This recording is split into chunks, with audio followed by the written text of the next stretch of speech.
Continuamos una vez más en Cuarto Poder para hablar de esa Argentina que de tanto en tanto emerge, o quizás no se sumerge nunca, que es la Argentina corrupta, la parte más negra de nuestra sociedad.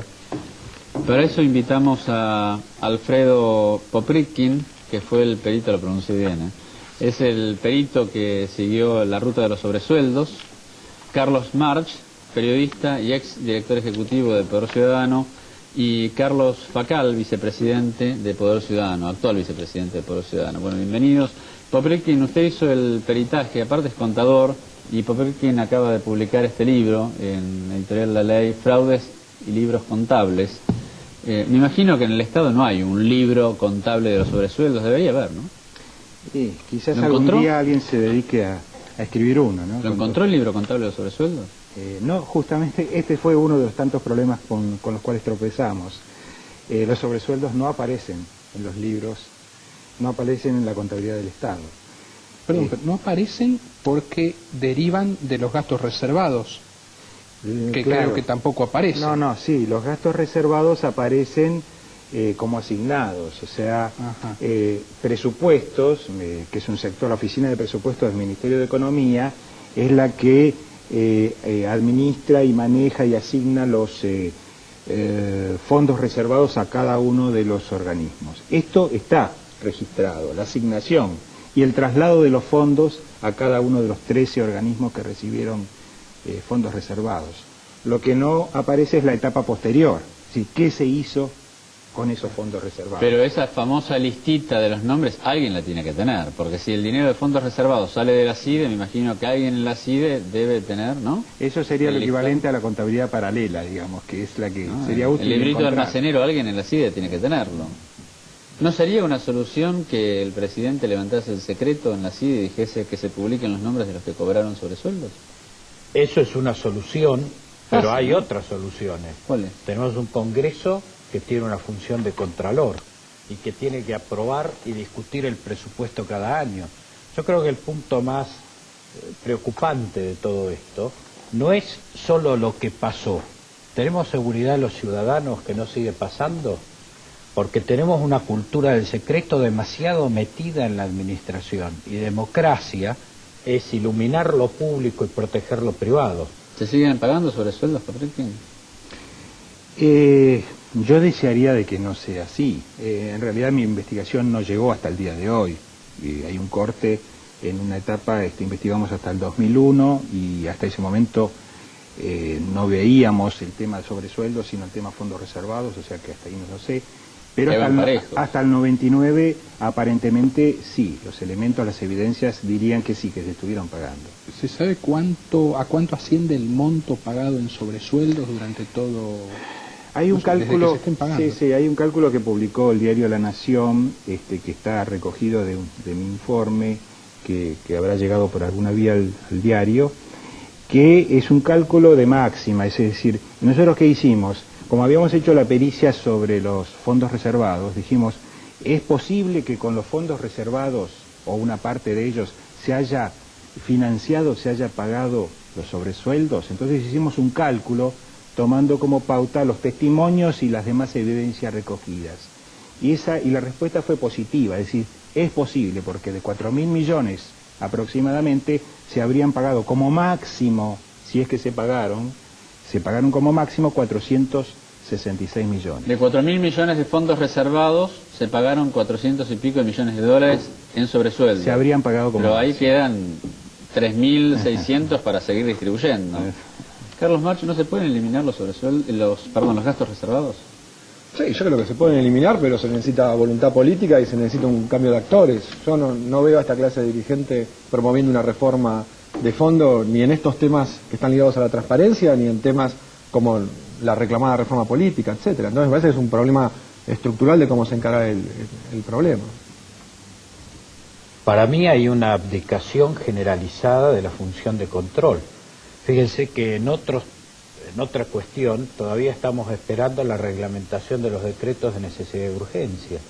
Parece que hay como una barrera por parte de las instituciones de ejercer realmente la función de control. Se la pretende reemplazar con el escándalo o la investigación del pasado, cuando la clave es controlar el presente, prevenir la ocurrencia de hechos de corrupción hacia el futuro. Poprinkin, cuando usted investiga sobre sueldos, ¿fue a la CIDE y pidió deme en los libros? Sí, más o menos así. ¿Y vio el titular de la CIDE? O sea, primero lo pedí por escrito, luego se comunicaron conmigo y me dijeron que no, que iban a consultar al juez si me lo iban a dar o no. ¿Y? Como yo había fijado una fecha para concurrir a la CIDE... Pero Sí. ¿consultaron al juez? Presentaron un escrito y ahí quedó. Sí, lo consultaron, no hubo respuestas. O sea, la CIDE nunca le mostró el libro sobre sueldos. No. Incluso hicimos alguna gestión adicional para ver si era posible. ¿Pero usted no era el perito oficial? Sí, correcto. Y O sea, aparte, es una el burla. juez ordenó que yo concurra a los organismos y pida los elementos. ¿Qué Y lo juez hice. es? Bueno, es el juez, el doctor Canicoba Corral, en esa época, en la causa, en el juzgado número 3, Secretaría 6. ¿Pero cómo se pretende que usted haga un peritaje sobre sueldos y no puede ver la contabilidad? No, perdón, de la CIDE? sobre fondos reservados. Sobre fondos reservados y no puede ver la contabilidad.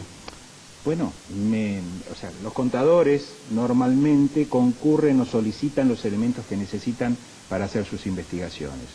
Yo fui el que solicité los elementos a la CIDE y no me fue suministrado. Tampoco me suministraron ninguna información, ni en el Senado de la Nación, ni en la Fuerza Aérea, que ahora está comprometida con este otro tema de los aviones y las valijas voladoras. Una pregunta, Poprinkin.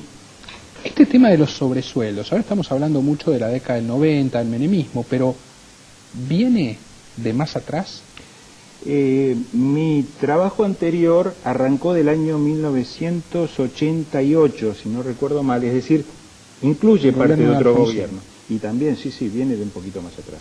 Por lo menos desde el 88 seguro. Ya en la época de Alfonsín también los ministros y secretarios de Estado cobrarían sobresueldos. No, sobresueldos no sé, estamos hablando de fondos reservados. No, yo le pregunto por sobresueldos. No, esa investigación se hizo entre el 1991 y 1999 exclusivamente, que es la nueva causa. Los sobresueldos se pagan con fondos reservados y la legislación que establece la existencia de fondos reservados no se derogó.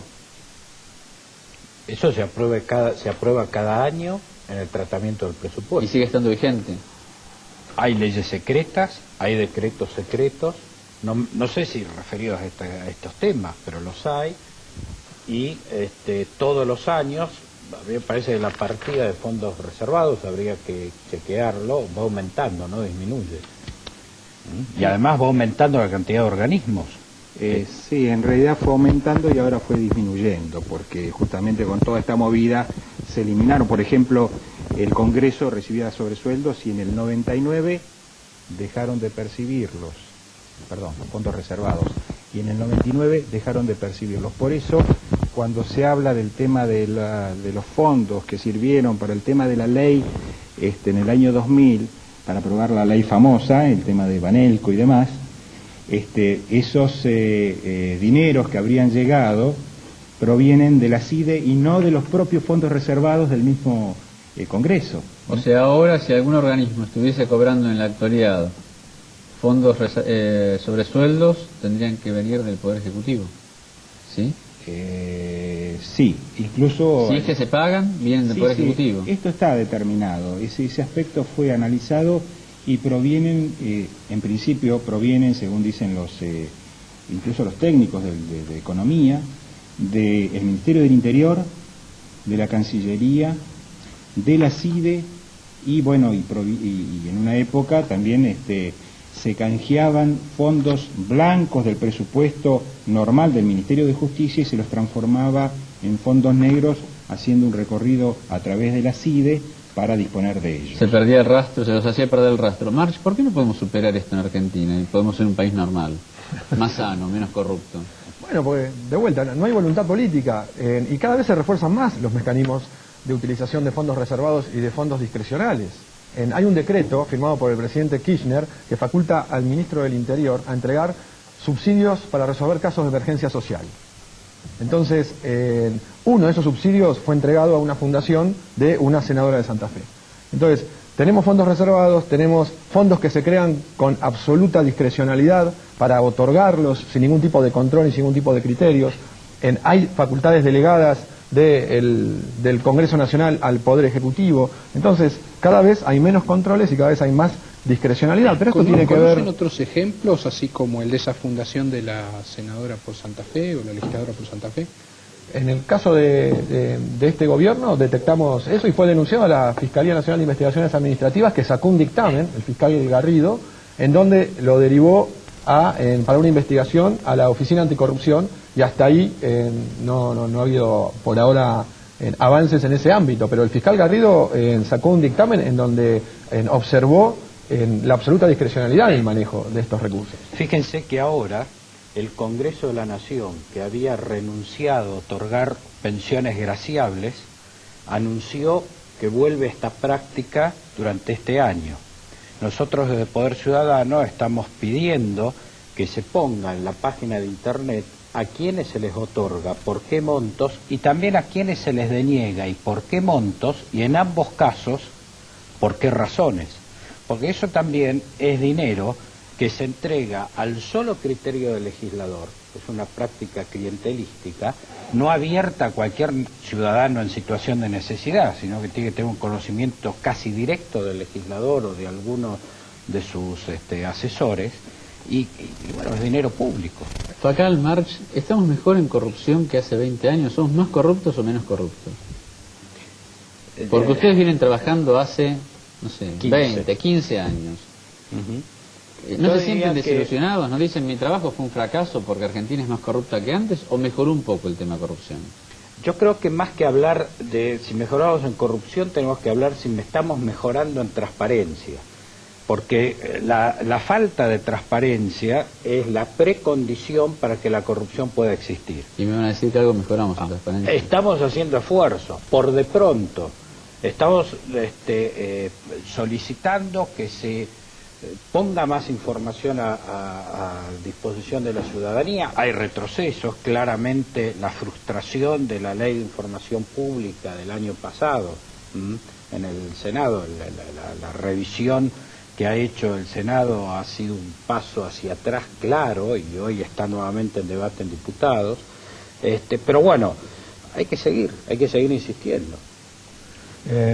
Sí, evidentemente la consolidación de políticas públicas en materia de transparencia lamentablemente tienen que ver más con hechos de coyuntura y acciones espasmódicas que una línea trazada en ese nivel. Y no solamente tiene que ver con los gobiernos, con el gobierno nacional, en los gobiernos provinciales es mucho peor el sistema feudal de manejo de los recursos públicos y de los estados que existe en la mayoría de las provincias argentinas, y hay un caso reciente, y por no citar a un gobernador justicialista, sino a un flamante gobernador radical. El caso en Santiago del Estero, lo primero que hace el flamante gobernador Gerardo Zamora en Santiago del Estero es mandar en consulta todas las leyes de transparencia y participación que había dictado la intervención a la legislatura, y si la legislatura en 90 días no ratifica ese paquete de leyes, caen automáticamente. Entonces, evidentemente, es un problema de dirigencia y es un problema estructural. Bueno, yo coincido con buena parte de lo que se dijo, pero me parece que una de las claves pasa por el lado del control, como decíamos antes, o como decían recién. El tema puntual que nos trae aquí a la mesa, el de los fondos reservados, en la práctica no tiene un mecanismo de control de qué se hacen con esos fondos. Nadie ha controlado esas sumas. A diferencia de lo que puede ser, por ejemplo, ahora estoy en la actividad privada. Lo que hace una empresa que tiene un problema o que sospecha que en su empresa, en su actividad, se están perdiendo fondos por vía de fraudes corporativos, toma la decisión, pone a investigar gente, se localiza, se detecta el problema y se erradica, con o sin denuncia judicial en el ámbito penal, pero se erradica rápidamente el problema. ¿Por qué? Eso se logra rápidamente porque hay una decisión política. Esto es lo que se mencionaba y falta aquí, la decisión política de controlar y no permitir que con estos fondos se destinen a cualquier otro. Facal, March, muchísimas gracias por acompañarnos.